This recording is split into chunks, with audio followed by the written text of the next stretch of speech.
नर्मदे हर. नर्मदाये नमः प्रातः, नर्मदाये नमो निशी. नमस्ते नर्मदे देवी, त्राहि मां भवसागरात्. रक्ष मां भवसागरात्. रुद्रदेहात् समुत्पन्नं सदा कलकलनिनादिनी. कौमारी स्वरूपे देवी, रेवा देवी नमोऽस्तुते. रेवा देवी नमोऽस्तुते.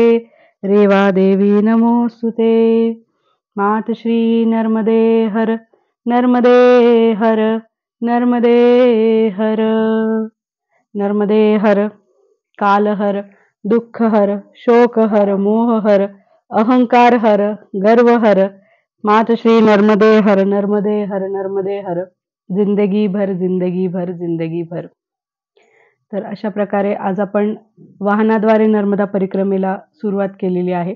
तर श्री सद्गुरू टूर्स अँड ट्रॅव्हल्स तर्फे मी तुम्हा सर्व नर्मदा परिक्रमावासियांचे मनापासून स्वागत करते.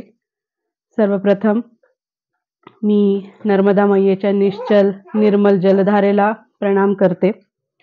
तसेच माझे पूजनीय गुरु श्री प्रतापे महाराज यांना देखील मी नमन करते. माझ्या आईवडिलांना, सासू सासऱ्यांना, वडीलधाऱ्या माणसांना मी नमन करते.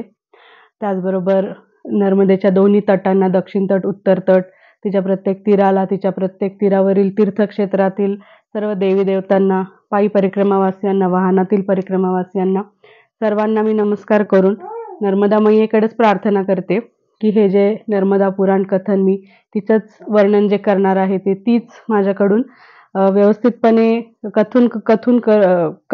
कथून घ्यावी अशी मी तिच्या चरणी प्रार्थना करते. नर्मदे हर. तर आजचा आपला विषय आहे नर्मदेची उत्पत्ती.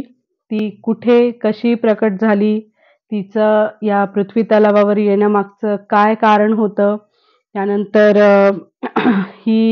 त्यानंतर ती जेव्हा उत्पन्न झाली त्यानंतर तिने काय वरदान घेतले, किंवा ही परिक्रमा का करावी, कशी करावी, तिचे काय नियम आहेत, असे सर्व ज्या गोष्टी आहेत याचं आपण आज एक सविस्तर चर्चा करणार आहोत. एक तुम्हाला मी माहिती स्वरूपात हे सगळं जे आहे ते सांगणार आहे.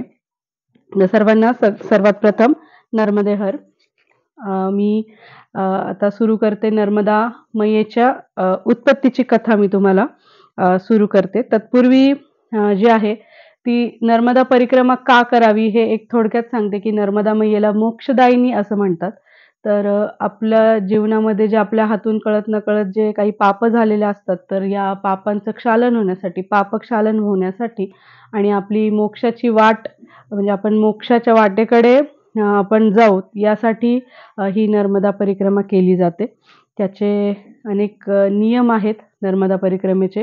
ते नियम, तिचे प्रकार, हे सगळं आता जसं जसं पुढे हे चालू राहील, आपला व्हिडिओ चालू राहील, त्या व्हिडिओच्या माध्यमातून मी तुम्हाला हे सर्व पोहोचवण्याचा प्रयत्न करते. त्याचबरोबर ओंकारेश्वर ते बडवानी, आजचा आपला मुक्काम हा बडवानी या ठिकाणी असणार आहे. तर ओंकारेश्वर ते बडवानी यांच्यामध्ये नर्मदा पुराणामध्ये जी काही तीर्थक्षेत्र आलेली आहेत, तर या तीर्थक्षेत्रांची माहिती देखील मी याद्वारे तुम्हाला पुरवणार आहे. नर्मदे हर.